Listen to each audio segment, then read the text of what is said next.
Topper लोगों का तो अलग ही सीन चल रहा है। हम 10-10 बार में भूल जाते हैं, ये सिर्फ एक बार पढ़ते हैं और सब याद रहता। जब मैं अपनी क्लास 11th में था, मुझे लगता था कि जो टॉपर वाले लोग होते हैं ना, ये अलग ही पैदा होते हैं। इनकी सोच, समझने की स्किल और याद करने का तरीका इतना डिफरेंट होता है कि क्या ही बोले। 10-10 बार पढ़ के भी चीजों को एक बार ढंग से नहीं लिख पाते, और वो एक बार पढ़ते हैं और 10 बार लिखे आते हैं। हम एक टॉपिक को पढ़ने में शायद कई घंटे लगा देते हैं, और ये घंटों में तो पूरा सिलेबस खत्म कर जाते हैं। पर जैसे ही मैं अपनी क्लास 12th के अंदर आया, मेरा भ्रम टूट गया, क्योंकि 5 ऐसी चीजें थी जो मैंने समझी, और समझने के बाद भैया टॉपर अपन भी बन गए। तो ये चीज समझ में आई कि ये अलग से नहीं आए हैं, बस इनका समझने का तरीका अलग है। Hi guys, welcome back to another video. आज अपन बात कर रहे होंगे इस तरीके की चीजों की जो आपको अंतिम कुछ दिनों में परसेंटेज का बूस्टर लगा देंगे। यानी कि अगर आपके बोर्ड एग्जाम कुछ दिनों बाद है, वहां से लेकर के अगर आपके बोर्ड एग्जाम में भी महीने हैं, हर एक प्रकार का बच्चा इस वीडियो को देख सकता है, क्योंकि इसमें ऐसी 5 बातें हम बताने जा रहे हैं जो आपको टॉपर बनाने में सबसे ज्यादा इंपॉर्टेंट है। तो चलिए शुरू कीजिए, क्योंकि आखिरी के कुछ दिनों में ये जड़ी बूटी है भैया। Let's get started. तो देखो, टाइम बिल्कुल व्यर्थ नहीं करेंगे। सबसे पहले पॉइंट पर आते हैं। हम लोग क्या करते हैं, कभी एक दिन उठेंगे और बोलेंगे चलो लेट्स गो टुवर्ड्स इट, और पढ़ते हैं, और हम 8-10 घंटे पढ़ लेंगे। फिर अगले दिन हमारा मोटिवेशन का लेवल डूम, फिर अगले दिन मोटिवेशन का लेवल डूम, और एक ऐसा टाइम आएगा जब हमें पढ़ने से चिढ़ मचने लग जाएगी और हम फिर कई महीनों तक छोड़ देंगे पढ़ाई को। जबकि टॉपर ऐसा बिल्कुल नहीं करता है। टॉपर सिर्फ एक काम करता है, वो है कंसिस्टेंसी। और कंसिस्टेंसी से मेरा मतलब ये नहीं है कि तुम जो है ना 6 महीने तक कंसिस्टेंट पढ़ो। एक बहुत बड़े व्यक्ति ने मुझसे कहा था कि भारत में अगर आप 1 महीने भी किसी चीज को लगातार कर लो ना, तो आप 99% दुनिया से बेहतर निकल जाओगे। क्योंकि वो लोग कभी भी लगातार करते ही नहीं है, और यही वो सीक्रेट है जो आपको सबसे ऊपर ले जाने से रोकता है। हम लोग सिर्फ 1 दिन 2 दिन पढ़ते हैं, जबकि अगर आप किसी टॉपर को देखो तो आपको समझ में आएगा कि वो हर रोज पढ़ता है। अगर आपके पास 15 दिन है ना, तो 15 दिन रोज पढ़ना है।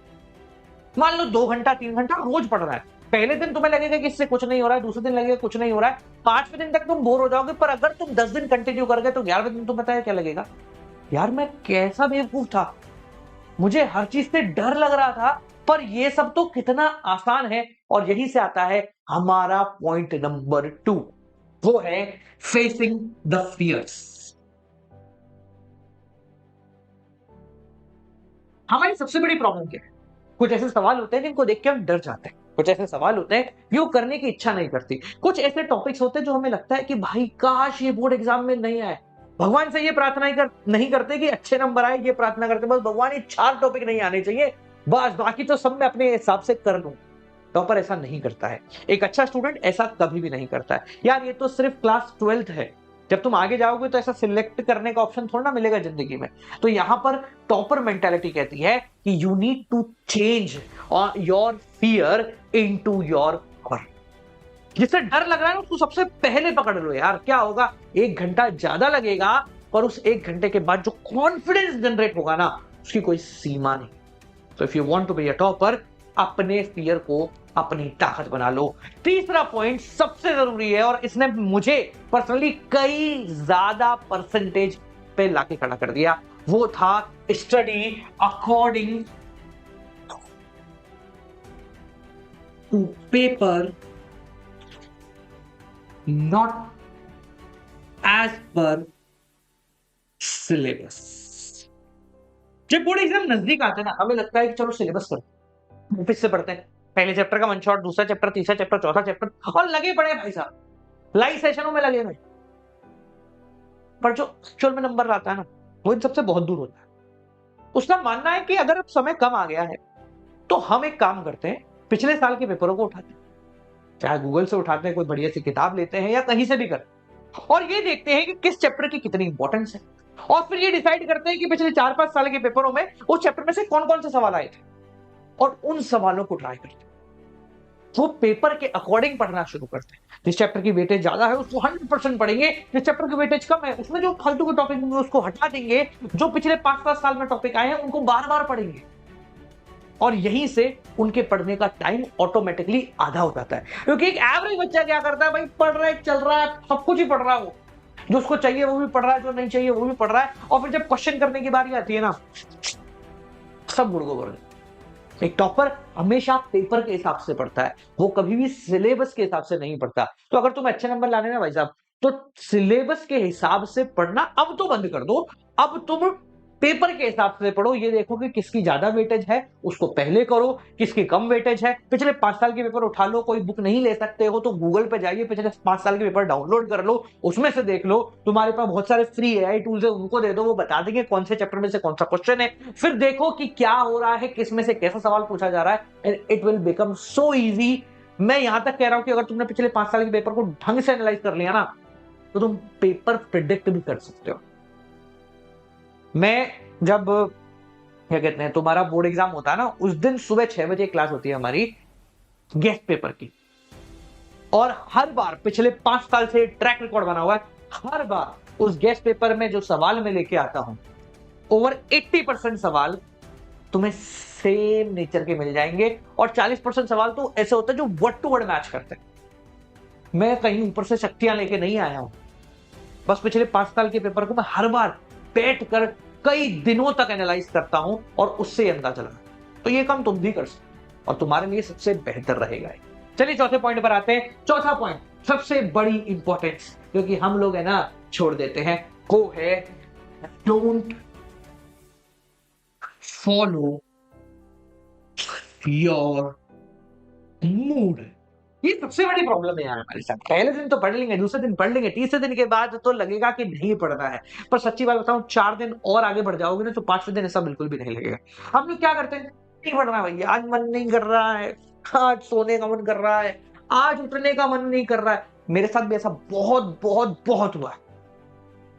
पर जब अटकती है ना, तो लगता है कि नहीं करना पड़ेगा। अच्छा लग रहा है, बुरा लग रहा है, बोर हो रहे हैं, खुशी हो रही है, कुछ छूट रहा है, कोई बात नहीं, करना है तो करना है। आप सुबह पढ़ो, शाम को पढ़ो, दोपहर में पढ़ो, कभी पढ़ो, बस पढ़ो, ये ज्यादा जरूरी है। हम लोग क्या गलती करते हैं, हमें ना पूरा दिन छोड़ के रात में अपना शेड्यूल बनाते हैं, और फिर वो रात को कुछ हो जाता है तो पढ़ाई छूट जाती है। सुबह का शेड्यूल बनाओ, अगर सुबह नहीं पढ़ पाए तो उसको कंपनसेट करने के दिन में पढ़ लेना, नहीं कर पाए तो शाम को पढ़ लेना, नहीं कर पाए तो रात को पढ़ लेना। तुम्हारे पास ऑप्शन रहेंगे कि अभी नहीं हो रहा है तो उसके बाद हो जाएगा, अभी नहीं हो रहा तो उसके बाद हो जाएगा। अगर सिर्फ रात का बनाते तो क्या होता है, छूट गया तो भाई छूट गया। एक समझदार व्यक्ति ऐसा कभी नहीं करता। वो दिन का पहला काम ही यही डिसाइड करता है, यही करना है भाई दिन में, बाकी सब कर लेंगे पर ये सबसे ज्यादा मेन। अगर ऐसे करोगे ना, तो 15 दिन में तो बहुत कुछ हो जाएगा, मतलब बहुत ही कुछ हो जाएगा। ठीक है, और आखिरी सबसे इंपॉर्टेंट चीज, मतलब यही है जो एक टॉपर को डिफरेंशिएट कर देती है एक नॉर्मल स्टूडेंट से, और मैंने भी इस चीज को पर्सनली अप्लाई किया है।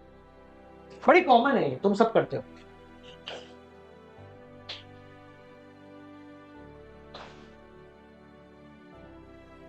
Do not compare your self.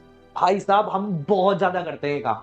मैं जब अपनी 12वीं में था ना, तो मैंने शायद पहले भी बताया ये कि मेरे पास मैथमेटिक्स थी, और मेरे पास मैथमेटिक्स थी, मैंने ढंग से नहीं पढ़ी थी। मेरे को मैथमेटिक्स शुरू से पसंद थी, पर कुछ ऐसा हुआ था कि हम नहीं पढ़ पाए थे। और जो मेरी क्लास में शायद 14 बच्चे थे जिनके पास मैथमेटिक्स थी, कॉमर्स में मैथमेटिक्स इतनी कॉमन नहीं होती है, तो उन 14 में से शायद 10 बच्चे ऐसे थे जो भाई एनसीईआरटी निपटा चुके थे, उसके बाद आर डी शर्मा होते वो निपटा चुके थे, और 2-4 और कर चुके थे। मैं सिर्फ एनसीईआरटी में बैठा हूं चुपचाप, वो भी मुझसे ढंग से नहीं हो रही थी। शुरू में मेरे को बहुत परेशानी हुई कि ये 50% लाने वाले इतना कर रहे हैं, मैं कैसे करूं। फिर आखिरी के 2 महीने पता नहीं कुछ हुआ, और मैंने कहा कि नहीं यार, इनको करने दो जो ये कर रहे हैं, इनका पेपर मैं नहीं छीनूंगा, मेरा पेपर ये नहीं छीनेंगे, मैं जो कर रहा हूं मैं उसमें बेस्ट करता हूं। और यकीन मानो जब रिजल्ट आया ना, वो सब 50 पे हो गए और मैं 90 के ऊपर आ गया। ठीक है, तो एक नॉर्मल व्यक्ति कंपेयर करता है, और कंपैरिजन हमेशा किल करता है, खत्म कर देता है। ठीक है, अभी आप मार्केट में नहीं हो, सामान बेच नहीं रहे हो कि कंपेयर करो। आप 12वीं में, आपको अपना पेपर देना। ठीक है, ऐसा नहीं कि उसके 95 आ जाएंगे तो तेरे नहीं आ पाए। उसके ज्यादा नंबर लाने से तेरे नंबरों में कोई फर्क नहीं पड़ता। तेरी तैयारी तेरी है, उसकी तैयारी उसकी है। ठीक है, पेपर दोनों को देना है, तो तुझे तेरी तैयारी के हिसाब से करना है। उसकी तैयारी कितनी चल रही है, ज्यादा हो गई, कब हो गई, वो सिलेबस कर चुका है, सैंपल पेपर कर चुका है, क्वेश्चन बैंक लगा चुका है, अब पीवाईक्यू कर रहा है, क्या कर रहा है, करने दे भाई, उसको छोड़ दे। आप तुझे तेरा काम करना है, तुझे क्या करना है, तुझे पढ़ना है, और तुझे तेरे हिसाब से पढ़ना है। तुझे अपने लिए कल से बेहतर काम करना है। कल सर मैं 10 पे था, आज 11 पे हूं, कल 11 पे था, आज 12 पे हूं, 12 खटा 13 पे हूं, तुझे 13 स्टेप बाय स्टेप चलाना है, ना कि किसी और को देखकर काम करना है। यह है तेरे लिए सबसे जरूरी बात। ठीक है, फिर 5 चीजें अगर तुम आखिरी के 10-15 दिन में भी लगा दोगे ना, तो भी बहुत कुछ हो जाएगा। और अगर ये वीडियो आप बोर्ड एग्जाम से कई दिनों पहले देख रहे हैं, तो भाई जन्नत हो गई तुम्हारे साथ। ये 5 काम कर लो, बोर्ड एग्जाम यूं लगेगा इत्तू सा लगेगा, इत्तू सा। ये हम लोग भी अप्लाई करते हैं बिजनेस के अंदर, तो 12वीं तो यूं लगेगी यूं। ठीक है, चलिए मिलते हैं आपसे अगली वीडियो के साथ, तब तक के लिए वालेकुम।